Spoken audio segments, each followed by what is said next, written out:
In today's video, we are going to be building a more complex app with Draftbit, which is a very popular no-code builder. So by the end of the video, you will know exactly what you need to do in order to build a more complex app that you can hopefully launch to your users. Now, before we get started, as always, all the apps that I build and or demonstrate on this channel are going to be available to view and or clone from my Patreon page. And you can learn more about our amazing Patreon community using the link in the description below the video. All right, so the app that we're building today is going to be your typical e-commerce app. And right now we're looking at an architecture diagram that displays all the bits and pieces that we're going to be building today. So the first thing that we're going to be building is we're going to be building a custom authentication manager. Okay, and you're going to learn exactly why that we need to do that a little bit later in the video.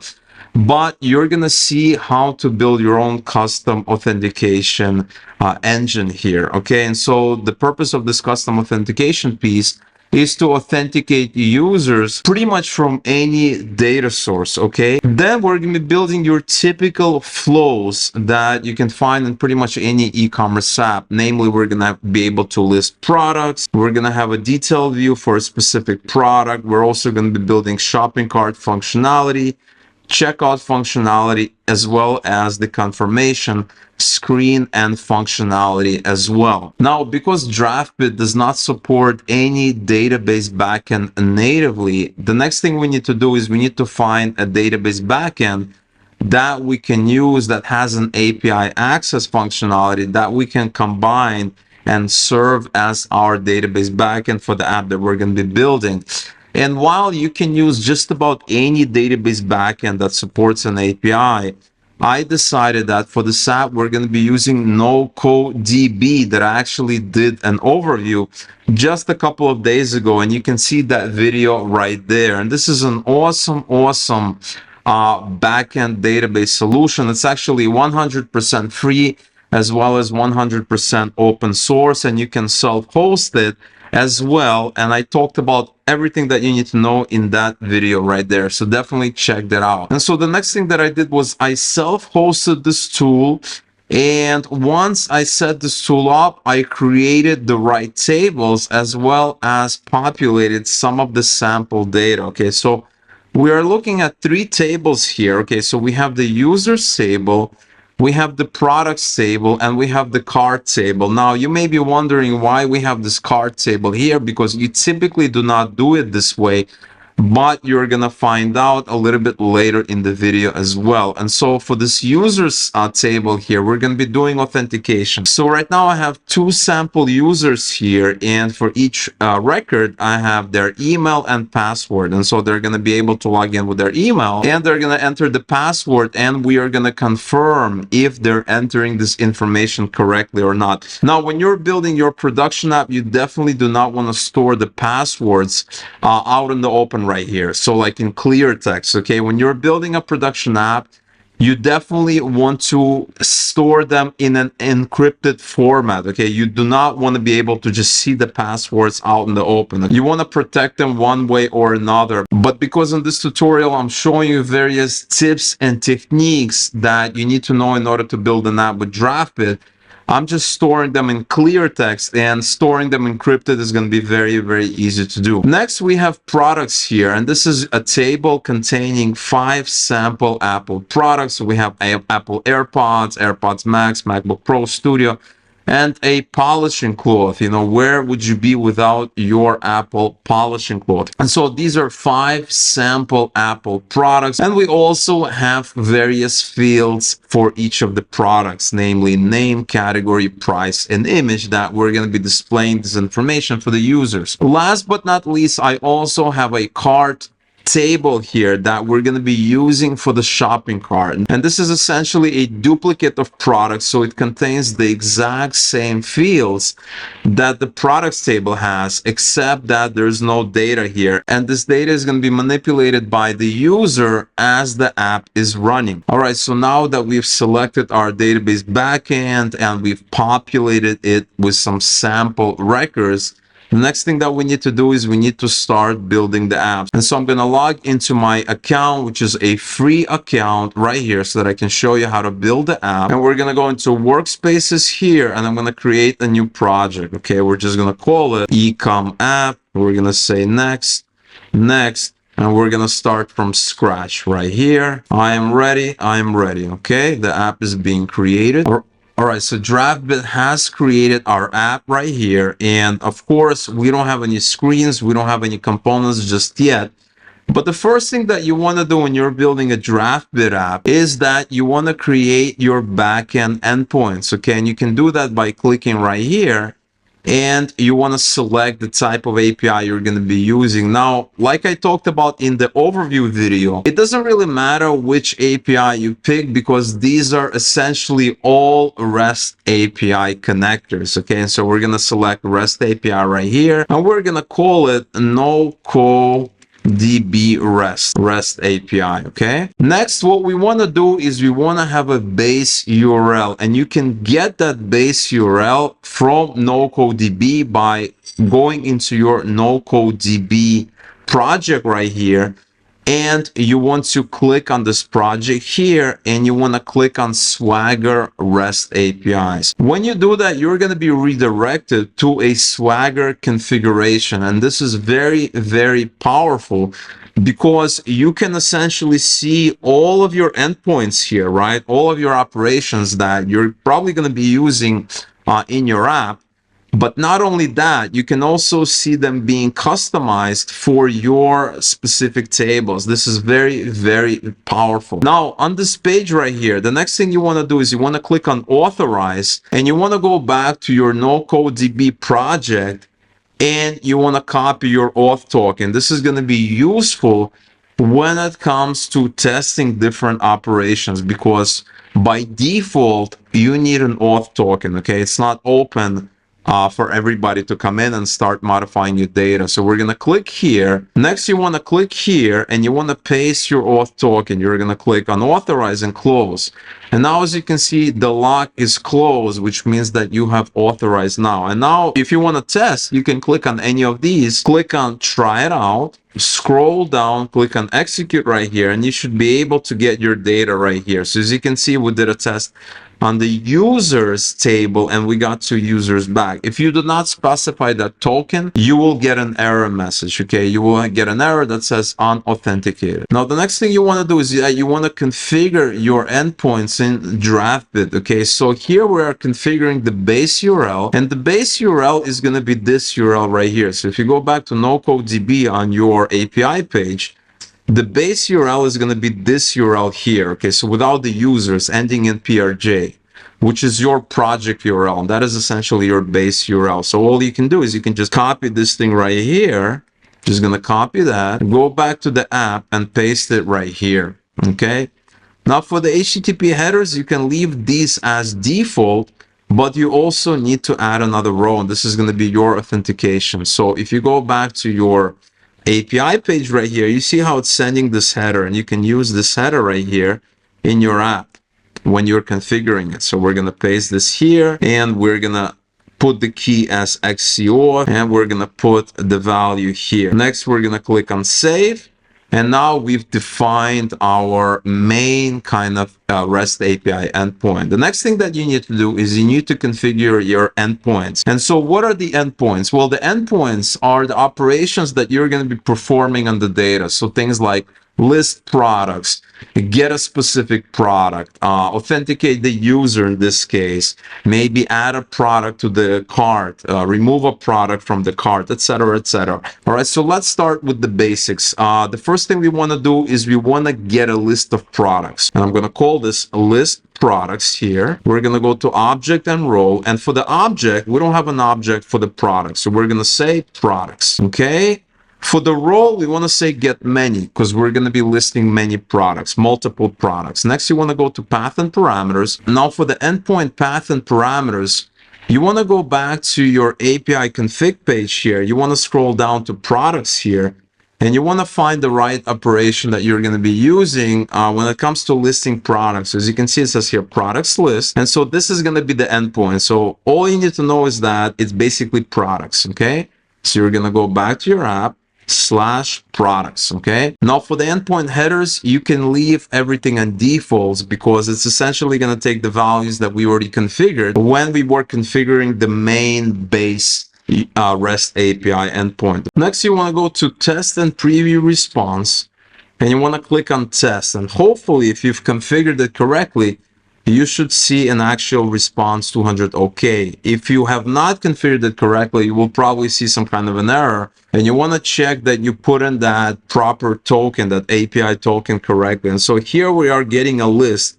And this is perfect. Next, and this is very, very important, you want to click on save. And that way you save this endpoint. So now we have one endpoint. Okay. All right. So now we've added one endpoint, but we still need to add some more endpoints. Let's go ahead and add a new endpoint called get product. And this is where we're going to be getting a single product to display on the detail page. So the object is going to be products and the role is get one. Okay, so path and parameters, if we go back to our API config page and we come over here, what we're going to be using is this one, right? So you're going to be passing this row ID here. So it's products / row ID, come back here, products, and then we're going to put product ID here. Okay, once we do that, there is a config here for this value.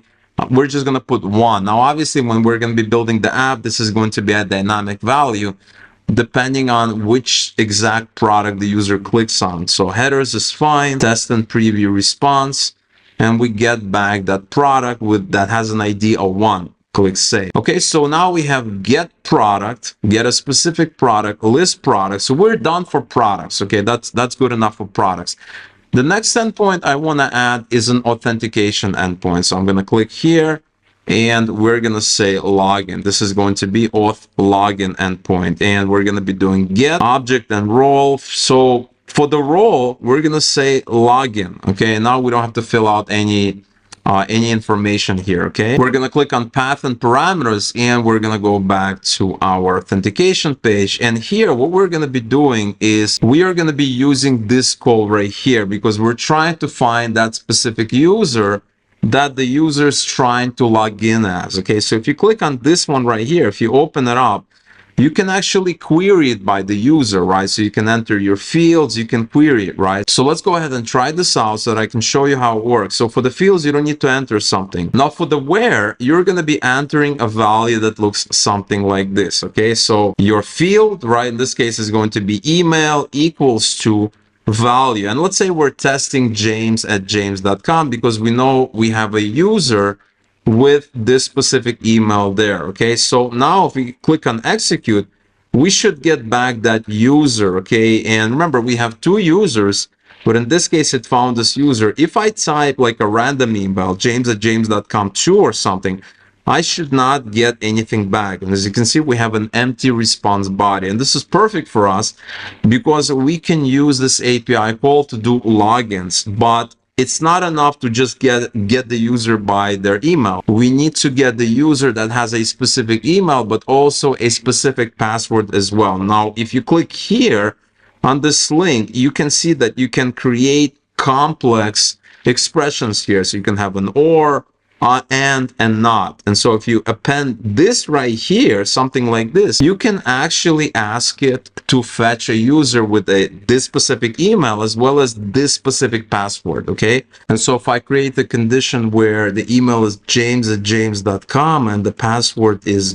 James, which are the values for that record there, if we execute this, you will see we get a record back. But if I change the password to something like James2, which is not correct, you're going to get an empty response. And so knowing this, you can use this for authentication in your app. Now for the path in your app, you want to take a look at how the request is sent. So as you can see, it says here, users find one, and then it's sending the request. So you can copy a part of that there. And then for the where, you can copy the statement that you've created right here, paste that in there. You just want to make sure that you replace this with actual values. So here we're going to say email, and here we're going to say password. And now you have two new test values that have been just created. We can put some values for testing, and these are the correct values. Next headers, leave them on default. Let's click on test, and we get back James right here. Now, if you go back to path and parameters and you put James 2 and you come in here, come here, and you do a test, you're not getting anything because you've provided incorrect values. Let's go ahead and fix that. Test, save. Okay, so now we have our auth login endpoint here that we're going to be using for authentication. The next thing we want to do is we want to create the endpoints for the card. And I'm going to explain to you exactly why we want to do that, because you typically don't need to do that. So let's create the proper endpoints for the card right here. And this is going to be our card endpoint. And the first one we want to do is list card. So this is going to be get. This is going to be card. And for the role, we're going to say get many, path and parameters. Let's go back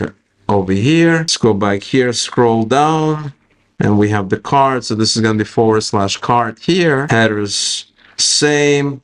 Test preview, there's nothing there, so we're getting an empty list. Save. Now we also need an endpoint for the card that allows us to create new products, essentially adding them to the card. And if we go to our API config over here, the one that we're going to be using is this card create here, right? So this is going to be post /card.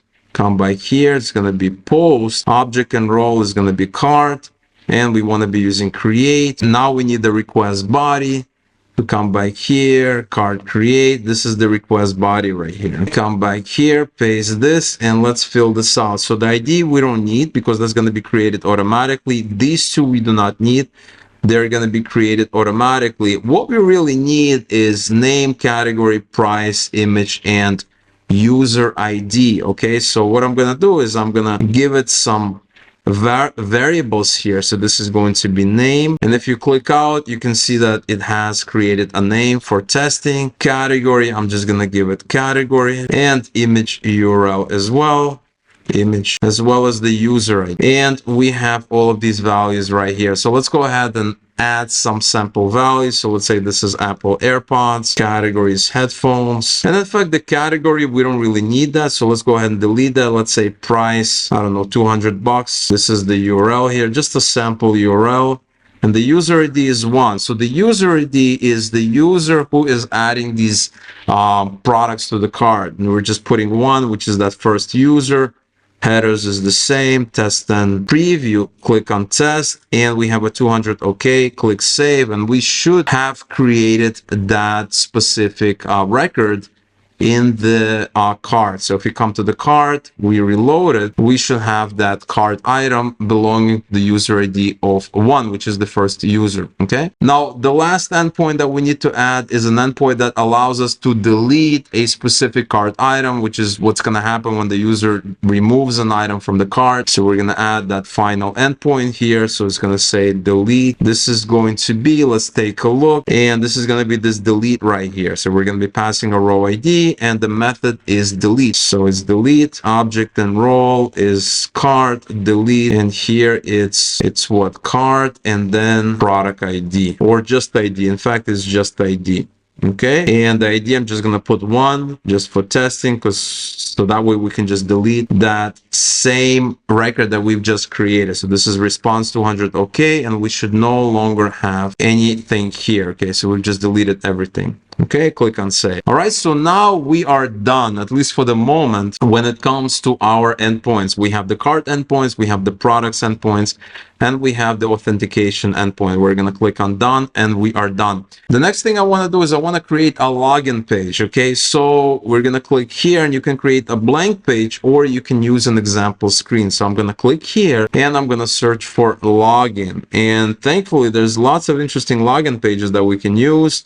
And what I'm going to do is I'm going to use this page right here. We can preview it, and this is kind of how it looks like. You can also preview it on your phone as well. It looks good to me. I'm just going to click on add, and the page has been added right here. So if we click here, we have this page here. Okay. All right. So now that we have our login page, we need to tie it to our custom login authentication system here. So here we have email and password that the user is going to enter, and then when they click on sign in, we are going to compare that information with the information that we have in the database. And the way we're going to be doing it is, all you need to do is click on this button right here, click here, and you want to create the trigger, add the plus button, unpress, and then you're going to add your action. So we're going to click here, and we're going to be doing an API request. So for the service, we're going to select our only service here. Now for the endpoint, we're going to select auth login right here. Next, you want to configure our authentication operation with the values. Okay, so remember, we need to pass in the actual values. And if you click here, you see how it's defaulting to our test values. Now, obviously, this is just for testing.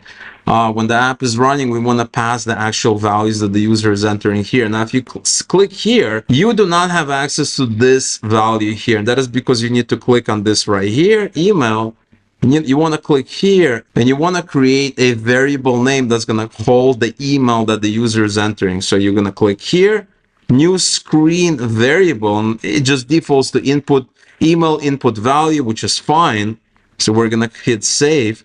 And we want to do the same thing for the password right here. So you want to click on password, click on this data source, and you want to click on new screen variable. And this is password input value, which is a string. That's fine. Okay. All right. So now that we have the actual variables for the fields that the user is going to be entering, namely their email and password, we can configure our authentication here. So we're going to go back to this button right here, come back here, auth login. And now for the password, you want to select this, and you should be able to select that screen variable. So I'm going to choose password here.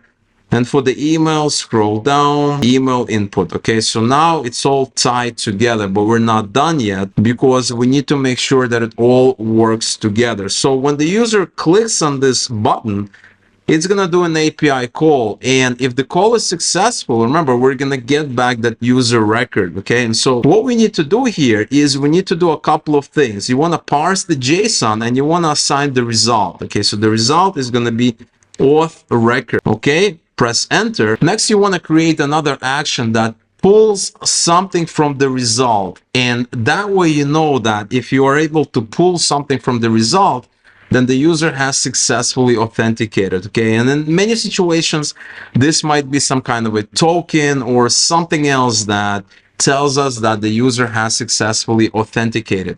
So we're gonna add another action here, and we're gonna select extract key. Here, the input is going to be our auth record here, and the path is going to be email. So it's telling us how we're gonna be extracting these values. So I'm just gonna put .email, press enter, and now it's going to extract the email of the authenticated user. Okay, we're going to exit out, and now we know that if the email is set to something, that means the user has successfully authenticated. Next, what you want to do is you want to create an event that navigates to the home page, but only if the user has authenticated successfully. So we're going to click here, we're going to do navigate to, and we're going to select our blank page, which is going to be our home page. Okay, so here we want to make sure that we set a condition. So only if auth email is set. Okay, so if it's not set or it's empty, it's not going to navigate to our blank, which is conditional right here. And in fact, let's go ahead and change blank to something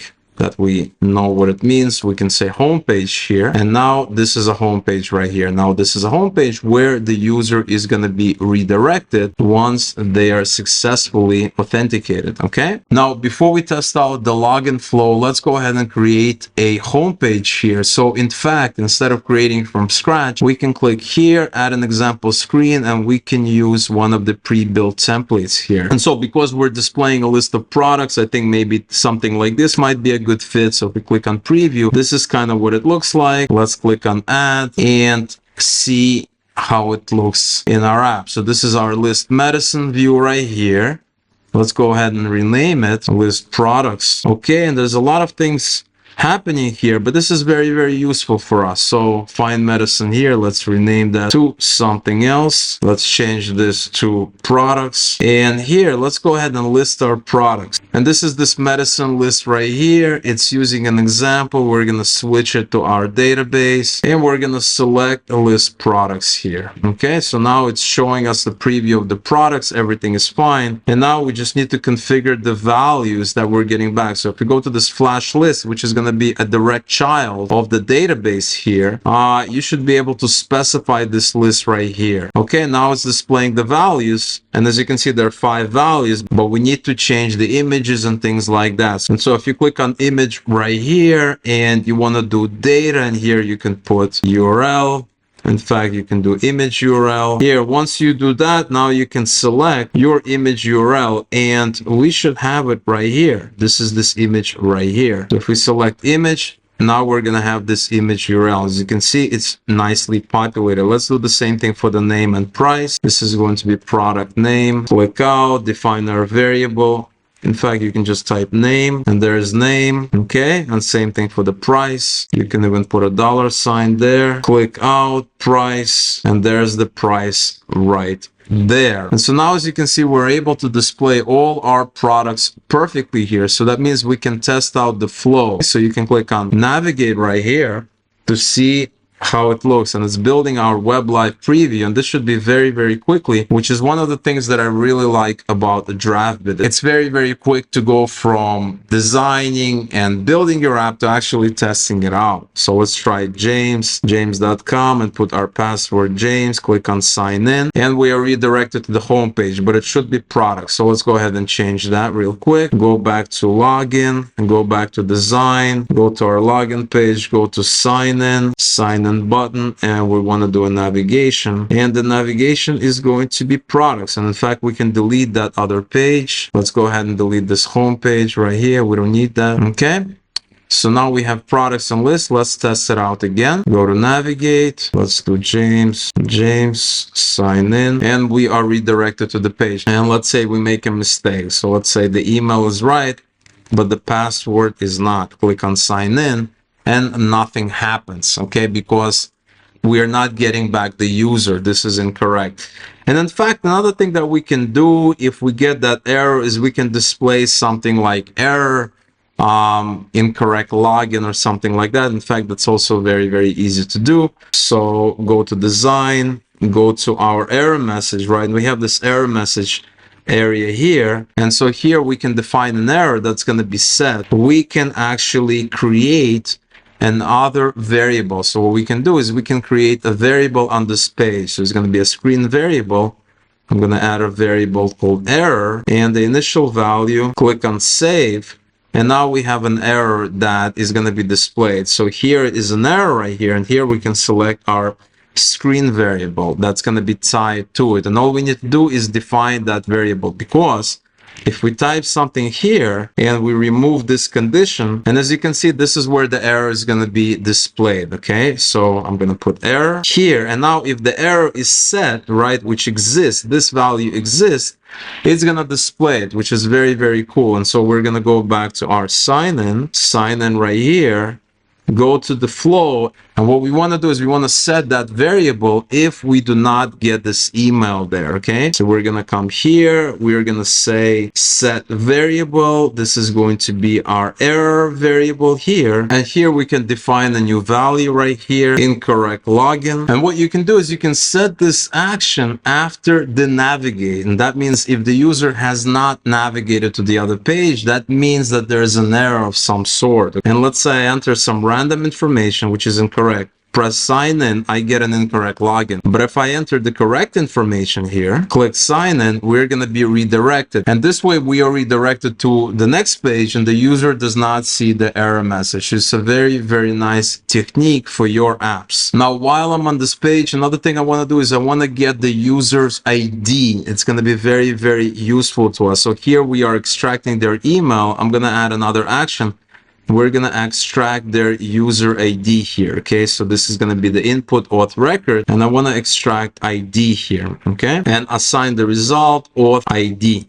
Okay, drag and drop it right there. And last but not least, I want to actually set this ID as an app state variable. And so if you go in here, we have our app variable. So I'm going to add auth ID, close, and then we can actually set that variable. So I'm going to click here, set variable. We're going to auth ID, which is a global variable, and the value is going to be this one, auth ID right here, and we don't need a result or anything like that. Exit out. That way we know from any page in the app what is the ID of the user. Next thing, let's work on the cart ability. Okay, so we want to have the ability to add items to cart, remove items, etc., etc. And so here we are on the list products page, and what we want to do is we want to have some kind of an icon that adds this specific item item to the page. Now, if you come to the splash list, we have a touchable, which means everything below it is automatically touchable. You can have a trigger.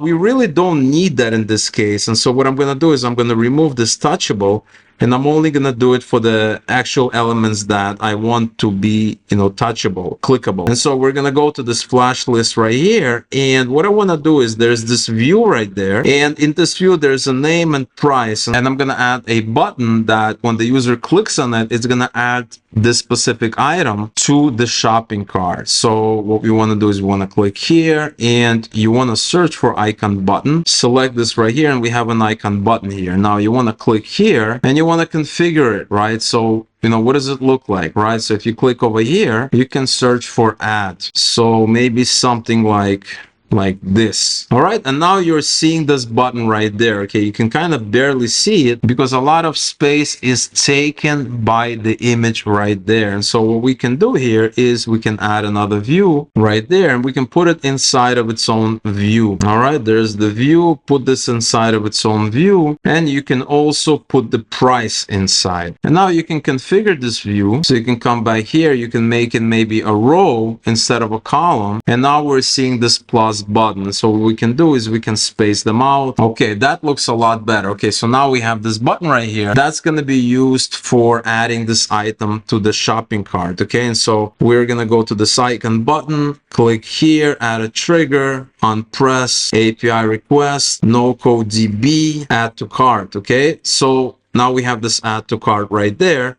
And now we need to specify the body, right? So this is going to be really, really easy because we have all of these values. We have the name, we have the price, we have the image, and we need the user ID. So what is the user ID? Well, the user ID is going to be taken from the app state, right? From the global variable. And we have the auth ID, which is the user ID. And so this way we can add a specific item to the shopping cart. So why am I doing it this way? Okay, I promise that I'm going to tell you. Well, the reason I'm doing it this way is that traditionally you should be able to do it using your variables, right? So you should be able to define your app variable here, and you should be able to work with it. And you can certainly do that. So you can create a variable called cart, and you can create some kind of a JSON type variable that's going to contain a list of items that you want to store. The problem is that unless you're paying for a higher plan, you won't be able to use custom code, which is what you need to do in order to manipulate that custom variable that you're creating, that JSON variable that does all of these things. And so what I decided to do is I decided to create another table right here called cart, and we are storing user ID right here. Of course, a better way of doing what I'm doing right here is by creating a variable, an app variable here, and then creating custom functions that add specific items to the shopping cart, remove them, etc., etc. But because I'm on a free plan, I don't have access to custom code, and that is why I'm taking this other approach to do just that. All right, so now that we've added this add cart functionality, and before we test out the app, let me add a little counter so that we can see how many items we have added to the cart.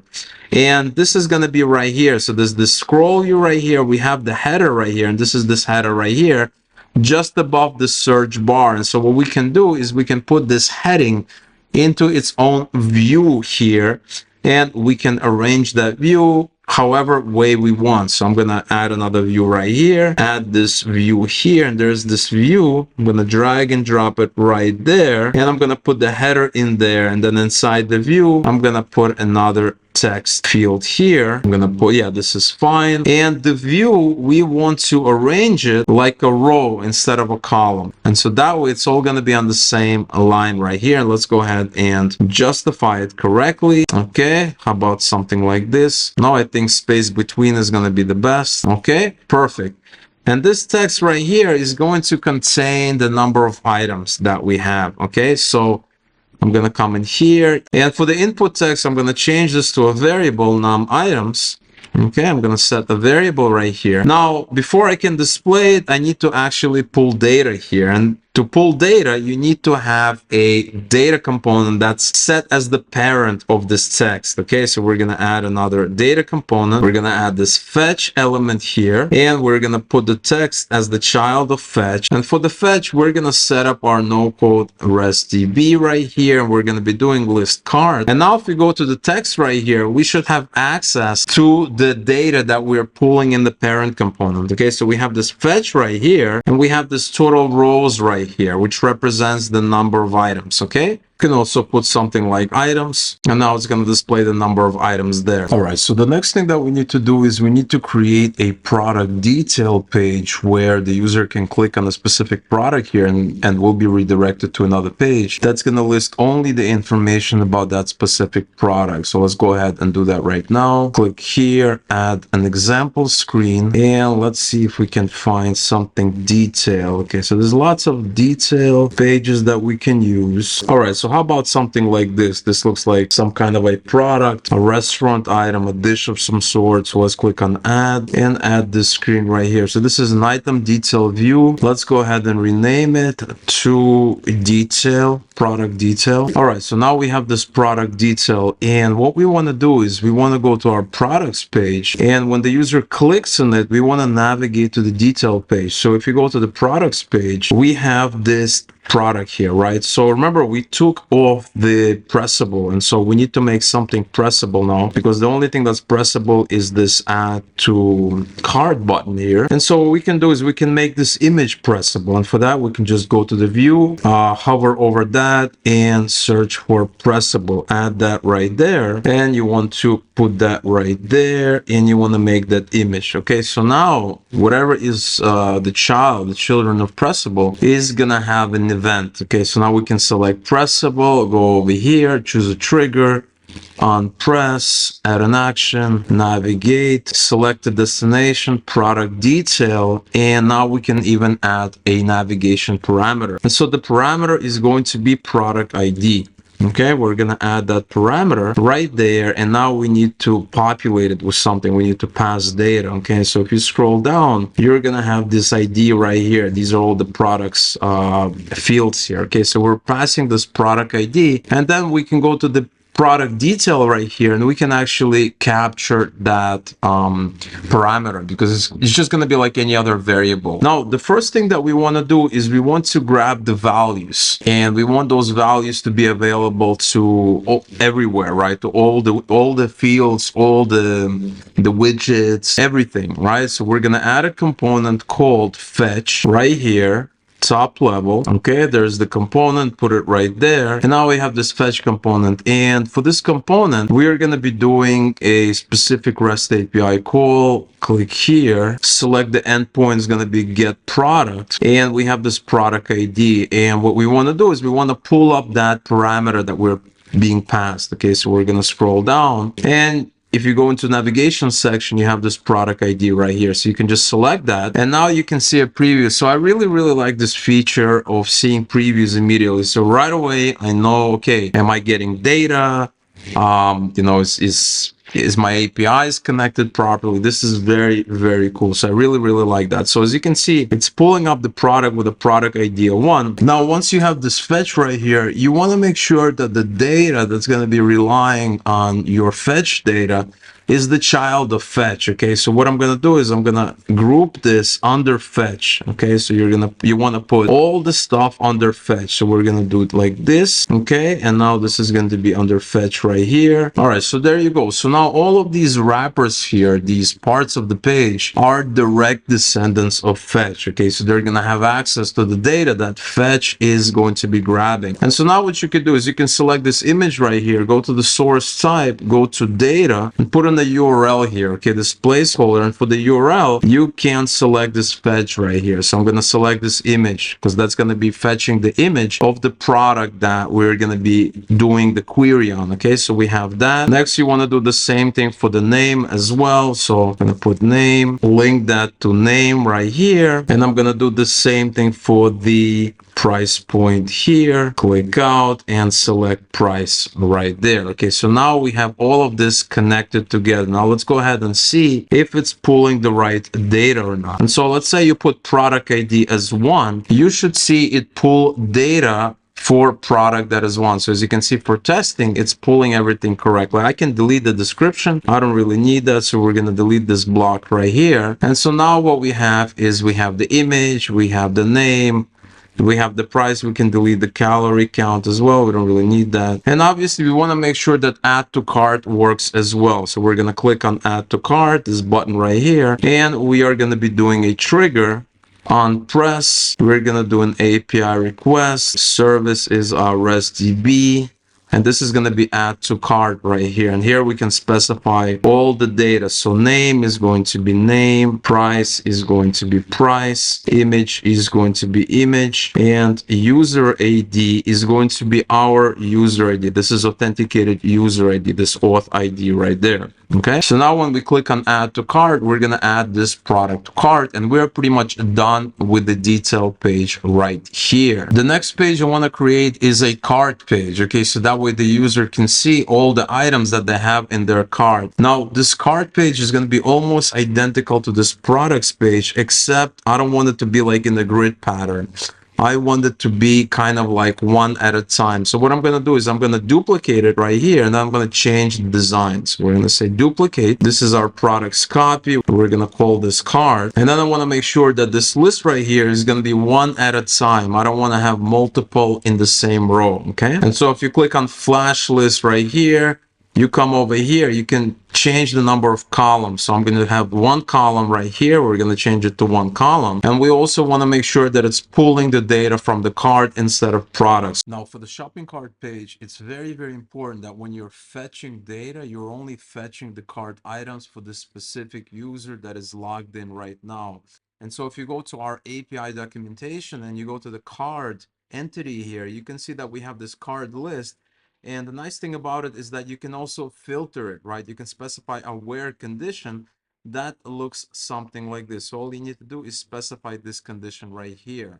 So if we copy this right here and we go back to our app and then we go into our paths and parameters, what you want to do is you want to specify a condition with a where clause in it. And what we're going to do is we're going to specify the name of the field that's going to be equal to the value that we're specifying. So this is going to be the user ID, and the user ID is obviously going to be the logged in user, but the field here, which is going to be the field that we're using here, this is this user ID field. So I'm going to come in here, I'm going to put user ID, and I'm going to put 1. Okay, this is just for testing. Obviously during runtime, we're going to be specifying this dynamically. So we're going to go into headers, test and preview, and let's see if we can test it out. So we don't have any data here, and that is because our cart is empty. And so if you reload this, we don't have any data anyway. Okay, and so in order to test this out properly, we want to add an item belonging to the logged in user, and then we can see if it's pulling the data correctly. Okay, so I'm going to save this. Okay, we're going to save this. We definitely need that clause in there, and now what we can do is we can come in here, go to our REST API, and we can try adding to the card. And if we take a look at our request body, we're specifying this user ID 1. Okay, so if we come in here, we can test, and we added a card item with user ID 1. And so we go back to our database here, we reload it, we have the items. And now if we go back to the app here, right click save here, list card, and then paths and parameters, and we should be able to get that one item here, and this is the item right here. And as you can see, total rows is 1. Now the last thing that we need to do for this user ID right here, you don't want it to have it hard-coded 1. What you want to do is you want to search for auth ID right here, and that way you're going to have a dynamic value that's going to represent the logged in user right here. All right, now let's try to test out the flow by adding an item to our shopping cart and seeing if it's going to be reflected here. So we're going to go into products here, and we have this button right here. And here we have a button to add the product to the shopping cart. So this is this icon button right here. And let's go see if it's set up properly. We have an API request add cart right here, image, price, yes, everything is linked correctly. And so what we can do is we can try a test request that's going to send data to our shopping cart. This is our add cart request right here. And if we take a look at the sample parameters right here, here we have name, price, image, user ID, and we want to make sure the image is set correctly. So if we go to our database right here, go to products, and let's say we want to add this image right here. We can just copy this cell here, paste it in there, and we have user ID 1, price 200. This is all correct, and let's test it out. Okay, so there it is. It's 200. Okay, if we come back here, go to cart, we should have one item there. Okay, all the fields are set, and now if we go back to our app, we should be able to see that product in our cart. So here we are on the cart page, and here's the product right here. So as you can see, it was able to pull the data correctly. Okay. And in fact, if you go to our list here, you see it's pulling the data correctly from the shopping cart. Okay.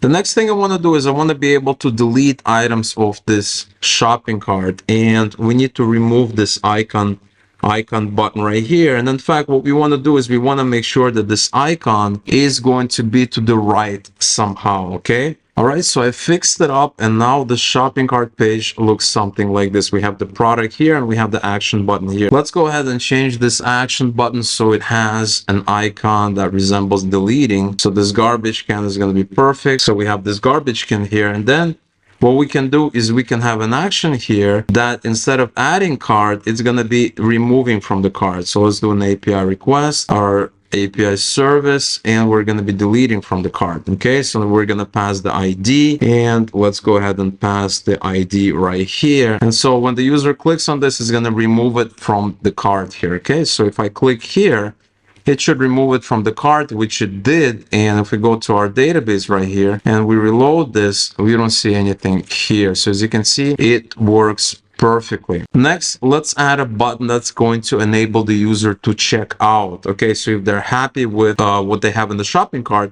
they can simply click on a button, and that button is going to do a checkout. So here's the button right here, and let's go ahead and set it to checkout. So we're going to say checkout right here, and this button is going to redirect to another page that's going to do the actual checkout. So we're going to do on press, we're going to do navigation, and we are going to be navigating to checkout. So we don't have a checkout screen here. Let's go ahead and add that right there. Let's see if we can find an example screen. So maybe a screen that looks something like this. Click add here.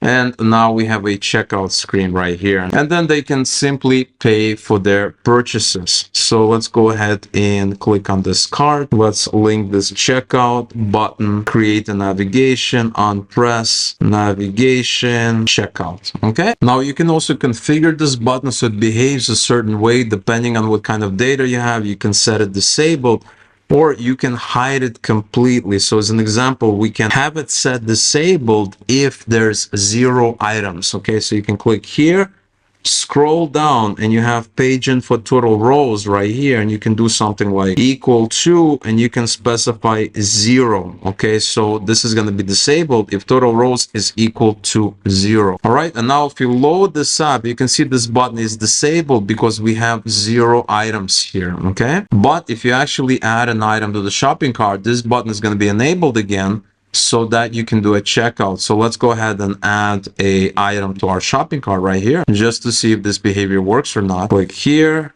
add cart, test and preview, headers, request body. Okay, let's do a test and preview, run test. Now we have an item in our shopping cart, and if we go to our database, there's the item in the shopping cart, and now you see the item in the shopping cart, and this is enabled again. And if we delete that, remove that, this is disabled. So this is very, very useful when it comes to controlling how your different elements on the page display and or behave as well. All right, so let's test out our app and see if it works or not. So here's the login page. Let me try to log in with incorrect credentials. So if you click on sign in, you get this incorrect login. But if I type the correct information, james@james.com, and James password, it should redirect us to the page. Okay, so here we are on the page. We can add items to the shopping cart. As you can see, we added, it's 1. Click here, it should be 2 right there. Now we should be able to go to the shopping cart and view the item. Okay, so if we click on the cart right here, this is our shopping cart, 2 items.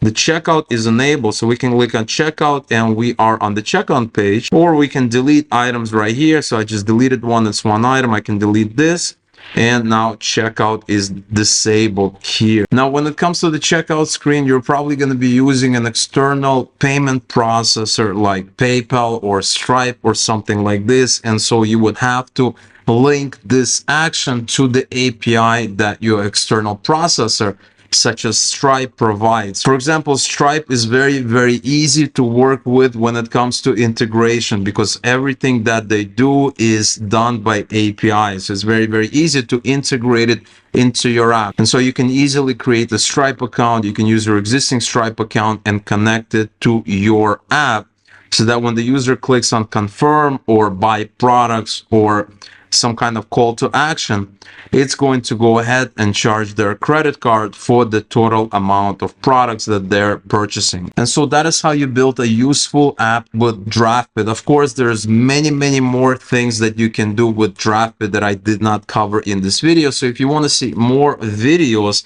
with me building different kinds of apps with Draftbit, let me know in the comments below. Now, if you enjoyed this video and you're looking to level up your game when it comes to no code, maybe you are looking to build apps for yourself, maybe you're looking to build apps for other clients, or maybe you are looking to start your own software business, then you definitely need to check out our amazing Patreon community. Because when you join our amazing Patreon community, you're going to get access to a ton of extra content. First of all, you're going to get access to all the apps that I covered on this channel. So whether these are Draftbit apps, Flutterflow apps, or just about any other app that I built on this channel, you'll be able to get access and you'll be able to view and or clone that app so that you can use it as a base for a more complex app that you might be wanting to build. Or you can take a look and see firsthand how I built certain functionality so that you can understand it better. But beyond that, you're also going to get access to our live streams, Q&As, behind the scenes content, and our Patreon exclusive masterclass series where I do a deep dive on specific topics that the community votes on. And in fact, I'm going to be doing another masterclass that's going to be available exclusively for our Patreon members in the near future. The community is going to be voting on it very soon. And so if you're serious about your no-code journey, then you definitely need to become a member. You're going to get a ton of extra content, and it's going to make improving and growing when it comes to building apps without code a lot more seamless. And so definitely check out our amazing Patreon community and consider becoming a member. You can do just that via a link in the description below the video. Now, if you guys are new to Draftbit and you still haven't seen the overview and functionality tour of Draftbit, check out this video right there.